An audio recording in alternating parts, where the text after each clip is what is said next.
सिर के पीछे बालों के बीच में भंवरी होती है।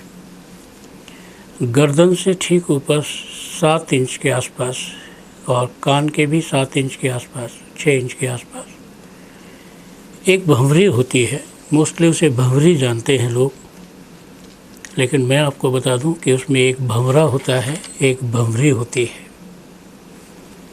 कहते तो यूँ हैं दोस्तों कि जब किसी के सिर में भंवरी होती है तो वो अनलकी हो जाता है। अगर सिर में अब भंवरी होती है तो उसका लक कहीं खो जाता है और कहते हैं कि घर में सब उल्टे हो जाते हैं, अच्छे काम भी ख़राब हो जाते हैं, हर चीज़ में कोई ना कोई प्रॉब्लम आती है। आप ध्यान से देखो भंवरी किस तरह घूमती है बालों में, ये वाली है। ये भंवरी जो है आपके सिर में है तो इसका मतलब है कि आपको भंवर में ले जाएगी भंवरी। आपका जीवन खराब हो जाएगा, आपके जीवन में नुकसान होंगे, आपके जीवन में बहुत सारी ऐसी घटनाएं घटेंगी जिनका कभी भी ये पता नहीं लगेगा कि ये क्यों घट रही हैं, इनका क्या मतलब है। घटना तो दोस्तों होती है और घटना का कोई ना कोई कारण होता है।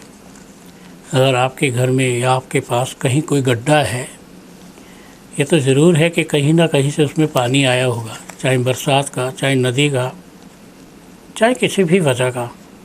और वो पानी जो है चंद्रमा के बहुत सारी चीज़ों को सोख रहा है।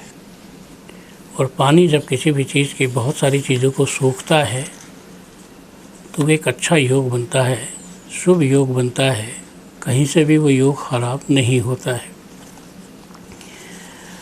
खैर, आपके जीवन में भंवरी नुकसान पहुंचाती है और भंवर आपको भंवर जो है परेशानियों से बाहर निकाल देता है। अगर बाल की स्थिति इस तरह है, ध्यान से देखिए, भंवर है तो आपको पार लगाने वाला भंवर है। भंवरी आपको बीच में ले जाती है। भंवरी तो आपने देखी होगी, जैसे तूफान आता है तो उसमें घूम घूम घूमती है, वो भंवरी है, वो ऐसे घूमती है। और भंवर जो है घूमता नहीं है, वो दिखता है।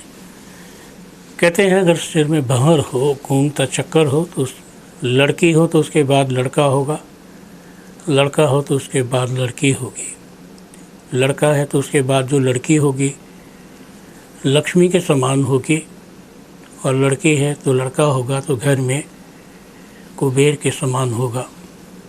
लेकिन यही अगर दूसरे बालों की तरफ देखा जाए तो उसमें जो भी संतान होगी वो कुलक्षण होगी।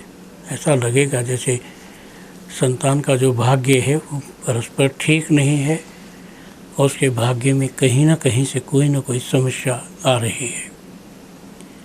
कहते हैं दोस्तों, भाग्य में अगर कोई ना कोई समस्या किसी न किसी तरह की आती हो तो आदमी चाहे कैसा भी हो 2 मिनट के लिए रुककर सोचता होगा कि क्या करूं, कैसे करूं, क्या इसका निदान होगा और मैं इसके लिए क्या कर सकता हूं। वैसे तो आप जीवन में किसी चीज़ के लिए कुछ नहीं कर सकते, और वैसे आपके जीवन में हर किसी चीज़ के लिए कुछ ना कुछ अलग सा ज़रूर होगा। कुछ ना कुछ तो दोस्तों ऐसा होगा जो आपकी समझ में आएगा कि क्या हो रहा है और कैसे हो रहा है।